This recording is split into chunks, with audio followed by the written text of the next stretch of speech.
So the last theme I wanted to talk about is renewable energy, and two very different picks.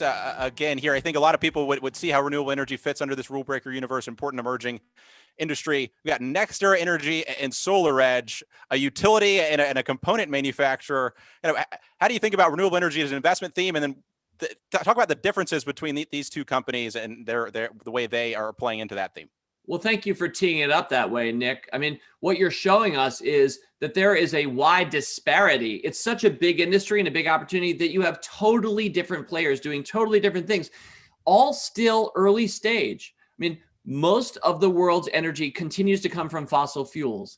But looking backward from the future, how can you and I not conclude that most of the world's energy in the future will come from the sun, which is the most powerful source in our solar system? Energy always was, but only now are we starting to develop the technology that can harness that, along with a human consciousness and an appreciation for how to make that work when we were used to digging stuff up in the earth. So, I mean, it's such an obvious, to me, place that the world's energy is headed. It can't get there all at once. It's still inefficient in a lot of ways. It needed some government backing in order to make. Germany spent a lot of its own money to make solar work or to make wind work. So there are a lot of forward-thinking forces that are going to make this real. But yeah, the two companies you mentioned, Next Era Energy, U.S. company, started out as Florida Power and Light. That's still a big part of the business, but they used that big utility, that big Florida utility. They started peeling off some of their funds and investing in wind and investing in solar. And it took on the name Next Era Energy. And yeah, the ticker symbol is NEE. And I first recommended it in January of 2 years ago. So we've had it for a couple of years.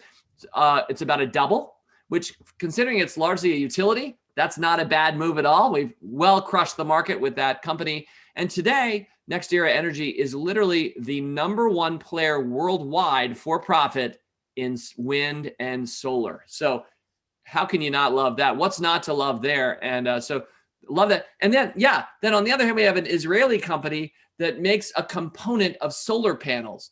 And this stock has been even better than Next Era Energy. The company's name is Solar Edge. The ticker symbol is SEDG. If you are a Motley Fool Stock Advisor member, you're probably pretty happy with this one because we've recommended and re-recommended it a number of times.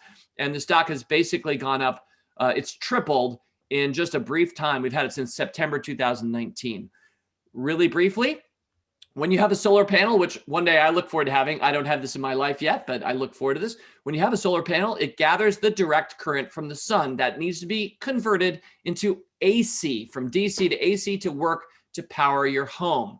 And so you need to have inverters that can change over that direct current to alternating current. And that's what Solar Edge's products do. There are only a few companies. It's, again, sort of an oligopoly in the world. This is still early days for this industry, but they are at huge volume, a real player here. And so here we are, two totally different companies, Next Era Energy and Solar Edge, both of them well beating the stock market and beautifully positioned, not just looking 2 years ago, but I think next 2 decades. Right. Yeah. So both of these in their particular niches are oligopoly, very highly concentrated markets with this opportunity for incredible growth. So, we want to look for those places where the market is concentrated, where you have clear beneficiaries of that growth into the future, where versus maybe solar panels historically have had a little bit more challenges because those are a little bit more of a commodified market with many more competitors. Yeah, no question. And there is something to be said about it's harder to make hardware than it is to make software. I think everybody recognizes that these days. Software is higher margin, et cetera. But turns out we still need. I like to have a desktop computer that I'm speaking to you from today, right? I like hard goods around me, and somebody's got to make them. And those that do usually do it so at real scale. And those are good businesses. I realize it can be commoditized. That's true. By the way, quick side note, just days before we recommended Solar Edge in the summer of 2019, the CEO tragically died. And he had colon cancer. It had been pre-announced a couple of years earlier. He stepped down, and then the next day he died of colon cancer, which is really sad. Guy Sella, true visionary, never will be as well known as Elon Musk, but just a really good person, and a reminder that a business is always going to be human. And so, quick shout out to Guy Sella, his vision, and the company that he created. And, we saw that we lost our CEO as we were writing up that stock recommendation. I'm so glad we went through with it.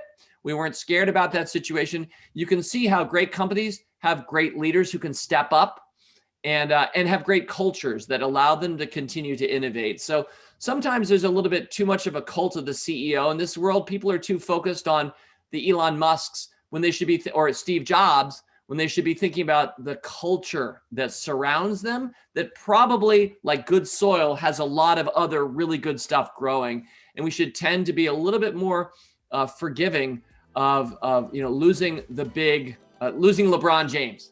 There are a lot of other good basketball players, and so to me, Solar Edge, part of its story is that reminder.